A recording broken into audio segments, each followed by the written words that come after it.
Radio Sucesos 101.7 FM presenta su noticiero Sucesos con Milton Pérez y Verónica Larrea. Un periodismo libre para una democracia plena. Los hechos y las opiniones de los sucesos que marcan nuestro tiempo.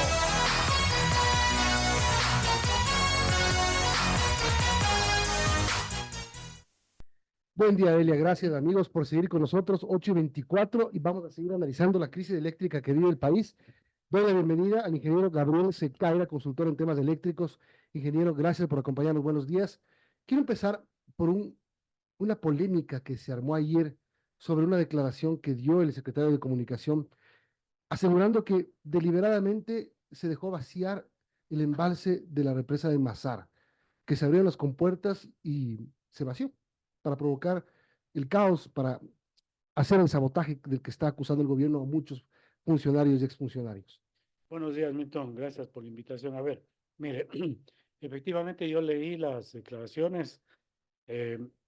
Lo que ha sucedido es que desde finales del año pasado, que tenemos esta crisis, el nivel del embalse Masar ha venido siendo crítico. No llegamos el año pasado al nivel tan crítico que tenemos hoy, porque había y teníamos el soporte de Colombia fundamentalmente, ¿no? Colombia nos entregaba energía, aunque sea cara, pero eso permitía que el embalse no baje mucho y se llene los fines de semana, que es donde menos demanda existe. Entonces, el SENACE lo que hace es equilibrar justamente este nivel del embalse, fundamentalmente del embalse Masar, que es el más grande que tenemos, y que permite generar tanto en Masar mismo 160 megas como abajo en Molino y en Sopladora. Entonces, yo no le encuentro lógica que que se diga que se haga vaciado en horas el embalse. Esto viene siendo un proceso y en razón de que no tenemos el soporte de las térmicas locales, no hemos podido evitar esto. Peor aún si Colombia nos cerró el grifo, como decimos, no nos da energía. Entonces, no descansa en definitiva la generación de esta hidroeléctrica. A ver, yo he tratado de ser lo más, digamos, minucioso en ver cómo se produjo este tema del famoso desfogue deliberado del embalse. Lo de las 12 horas lo dijo una persona que fue entrevistada en un reportaje de Teleamazonas. Digo, en cuestión de 12 horas se vació. El gobierno no le escuchaba decir que fue en 12 horas. Eh, Segundo, ayer un técnico de SELEC, o el gerente de, de, de la parte sur de SELEC, no sé quién era, dijo que Masar no tiene compuertas. Dos Así es. cosas. Primero, ¿es posible? A ver, ¿Masar tiene o no tiene compuertas? No, efectivamente, lo que Masar tiene Masar se construyó para retener sedimentos y almacenar agua. El almacenamiento de agua tiene una conexión directa, el agua conecta directamente con las turbinas y ahí se genera. Existe un desagüe de fondo que se utiliza cuando se llena el embalse. O sea, hay un desagüe. El desagüe de fondo, pero eso no permite que se vacíe el embalse tan rápidamente. Ajá. Efectivamente, la persona que declara esto parece que es un guía turístico y no me explico cómo pudo estar parado 12 horas viendo cómo se ve el agua. Capaz que fue al día anterior y lo vio más lleno y al día siguiente lo vio vacío. Puede ser, no sé. No, o sea, hemos estado viendo, como decía, nosotros podíamos ver la información real el año pasado y hasta enero, me parece, de cuál era el nivel del embalse. Iba bajando, se mantenía, subía a veces y podíamos ir viendo cómo se estaba manejando el embalse. El manejo del embalse lo hace el SENACE, SENACE lo ¿no? ordena a SELEC. Exactamente. Ujú.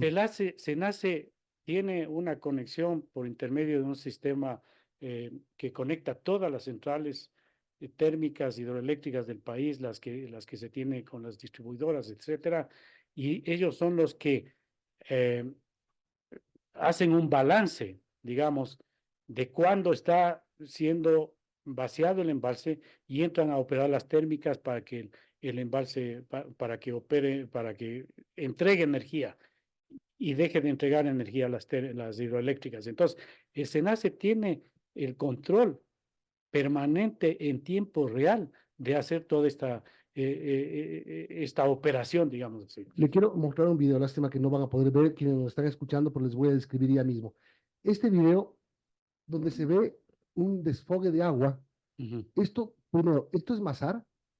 Aparentemente sí sería Masar, Mm, o es difícil con esa imagen ver si es Masar o no. sí, es difícil ver si es más. Ese desfogue de agua, eso es el desfogue de agua que tienen Sí. todas las represas. Sí. Deben tener un desfogue de agua. Así es. Ya. Vaciar en 12 horas un embalse, ya sea para hacer daño o para no hacer daño, o sea, planificado. ¿Cuánto, cuánto mide un embalse, el a ver, embalse mira, de Masar? ¿Cuánto eso tiene 400 millones de metros cúbicos, ¿no? el embalse de El Masar? embalse de Masar. Entonces, si tenemos un caudal medio que se utiliza para generar energía de 140 metros cúbicos por segundo y tenemos 2.300.000 segundos al año y 720 horas en el mes, eso nos permite indicar que si se vaciaría si se tendría la posibilidad de vaciar el De embalse, dejar ir el agua. de dejar ir el agua, se vaciaría en 15 días, no en 15 horas. Es imposible, desde mi punto de vista, que se vacíen tan rápidamente. Ahora, lo que no mienten son las imágenes que circularon el día martes, donde se ve el embalse seco, Claro, cuarteado. Eso es verdad. eso es cierto, claro, porque justamente lo que les decía anteriormente, esto, el agua va a las turbinas, si es que no hay un balance con las térmicas, eso se vacía y se vacía. Entonces, llegamos a un nivel crítico la semana anterior, me parece, ¿no? Y se pensaba, como siempre ocurría, que el fin de semana podía llenarse un poco el embalse porque hay menos demanda y además de eso podía llover algo, digamos así, y no ocurrió nada de eso, ¿no?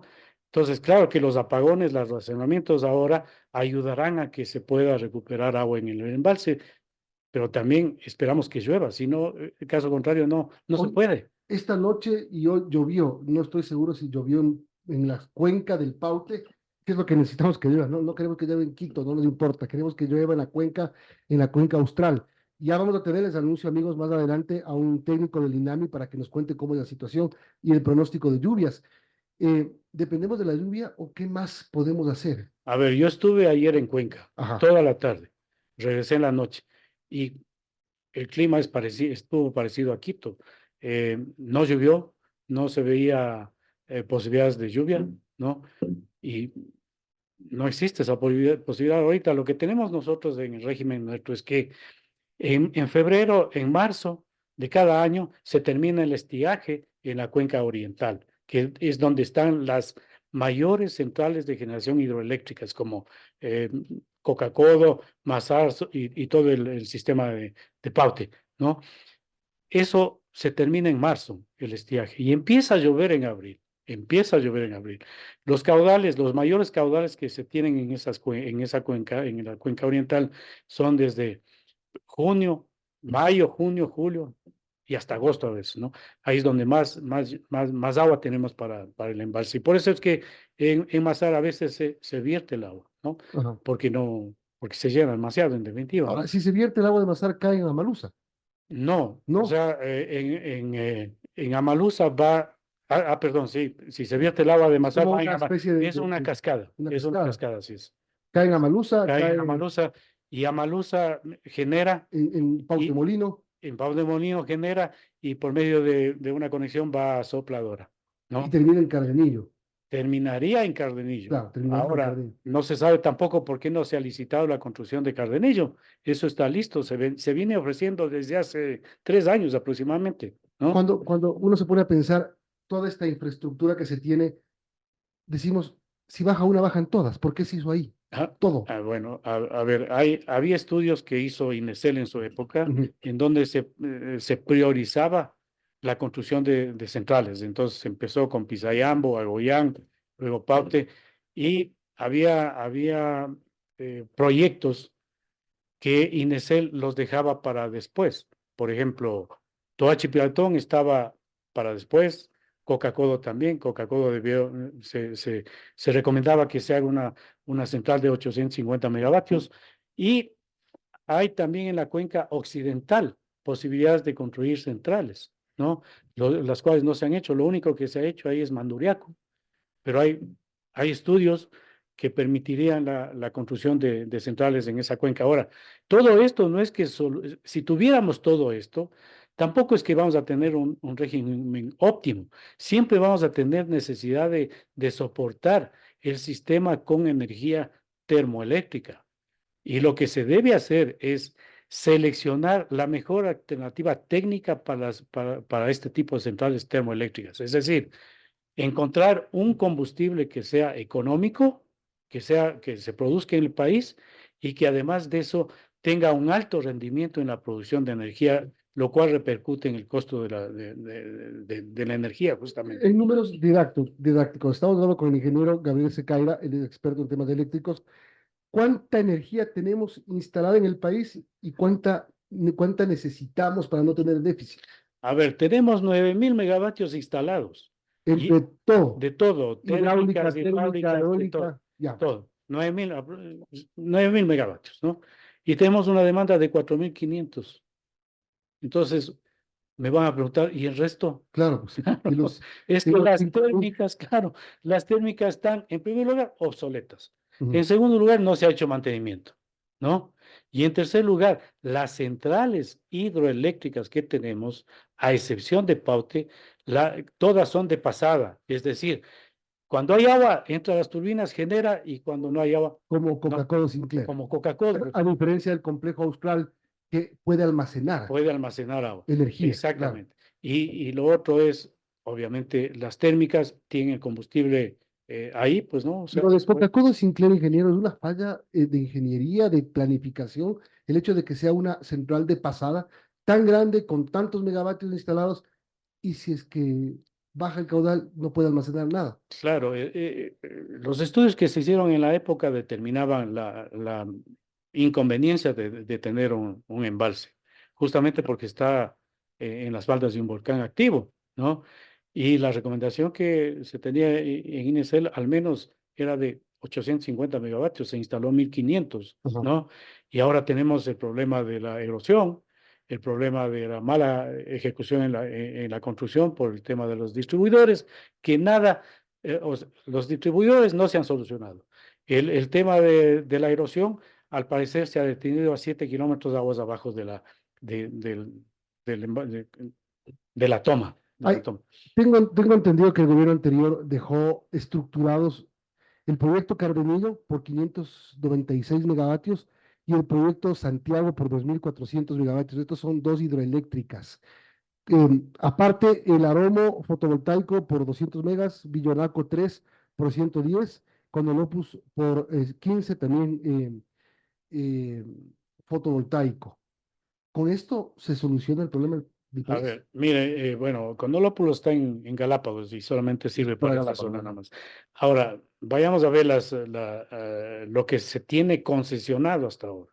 Se adjudicó los contratos de El Aromo, Villonaco y aproximadamente 600 megavatios entre solares, eólicas e hidroeléctricas. Ajá. Solamente del Aromo, lo que conozco es que del Aromo y Villonaco se han firmado los contratos de concesión. Ahora, en este tipo de contratos, lo que se estimaba es firmar un contrato de concesión, los contratos de compra-venta de energía con todas las distribuidoras, una estructura de fideicomiso y una garantía de pago. Solamente lo uno se ha cumplido, Ujú. solamente lo uno. No está estructurado el fideicomiso. El fideicomiso permite recoger el dinero de los que pagamos los usuarios y colocar en una cuenta única. Y en esa cuenta única se reparte a los agentes. Ujú. Esto no ha fallado nunca. El sector eléctrico tenía este sistema antes del gobierno de Correa y luego se modificó, pero esto es un pago inmediato. Y si a eso le agregamos una garantía de pago, que no es que se la va a utilizar siempre, se la va a tener ahí para que los inversionistas privados vean, ahí está el fideicomiso por medio del cual le vamos a pagar y aquí está la garantía de pago si es que falta plata en el fideicomiso. Ajá. Y nada de eso se ha hecho, nada de eso se ha hecho. Entonces, no hay plata en el gobierno, pero hay opciones de solucionar el tema. Todo esto que enumeramos, ¿en cuánto tiempo estaría listo si es que se lo pone en marcha? Si se lo pone en marcha, si se firma todo ahora y los inversionistas tienen el dinero para ejecutar las obras, mínimo 3 años. Pero necesitamos energía para ayer. Claro, pero estas centrales de energía renovable tampoco es que solucionan completamente porque tienen un factor de planta bajo. Ujú, Es decir, las solares, como todos sabemos, solar operará cuando haya sol, que claro. tenemos aquí 6 horas, 8 horas, Eólico cuando haya viento. cuando hay viento. Entonces, el factor de planta de esas centrales es bajo, soporta el sistema, sí, pero no soluciona el problema. No soluciona, tenemos que tener un soporte firme, de energía firme que se ¿Y, puede conseguir solamente con las térmicas. No hay otra opción. y las dos, Santiago y Cardenillo?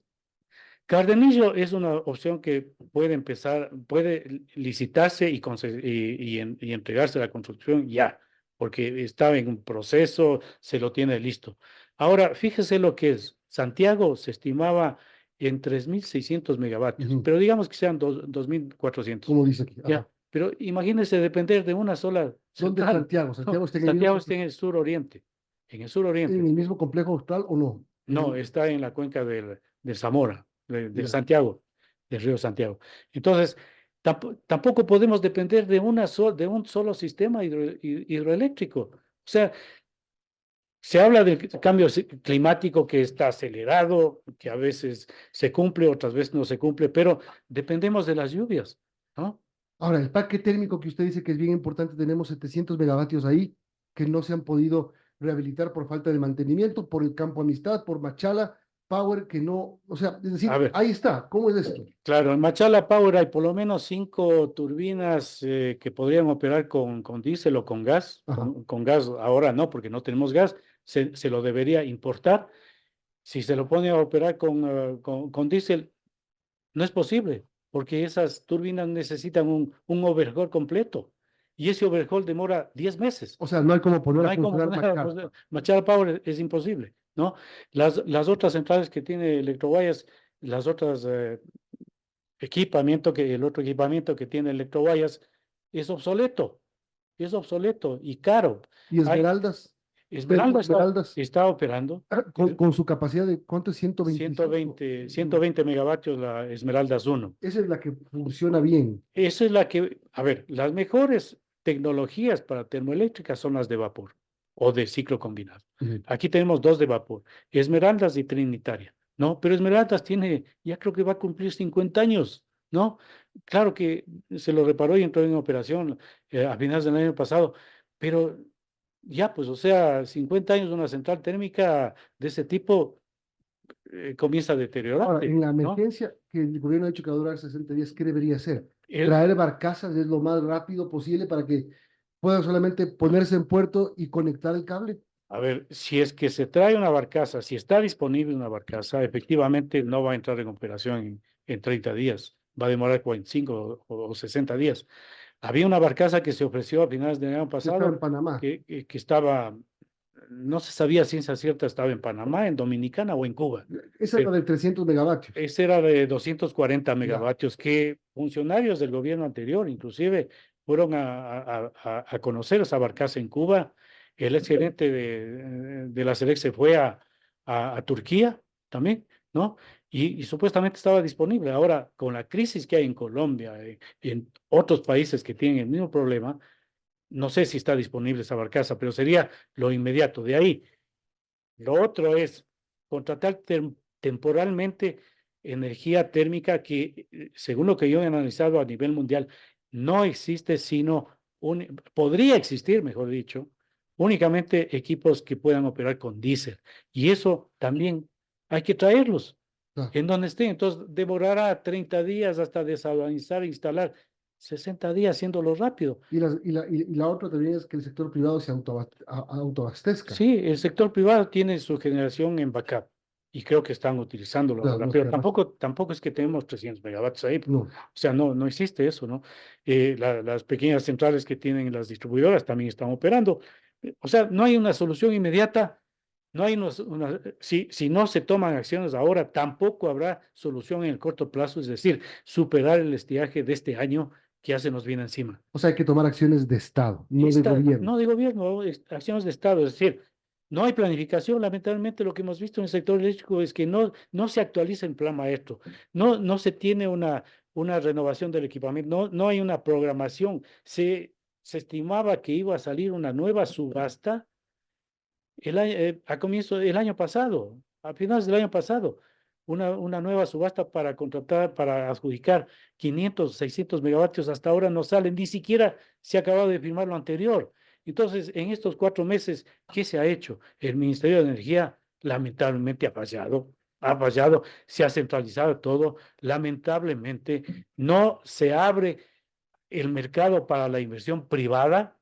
Debería permitirse inclusive a los privados invertir en generación térmica, ¿no? Eso es lo adecuado. O sea, si el gobierno no tiene plata, la misma Constitución establece que a falta de posibilidades económicas del gobierno se abra al sector privado. Esto no significa privatizar ni hacer nada, significa concesionar para solucionar un problema del país y satisfacer a la población, que ese es el objetivo político. Termino con una pregunta, con una respuesta muy rápida.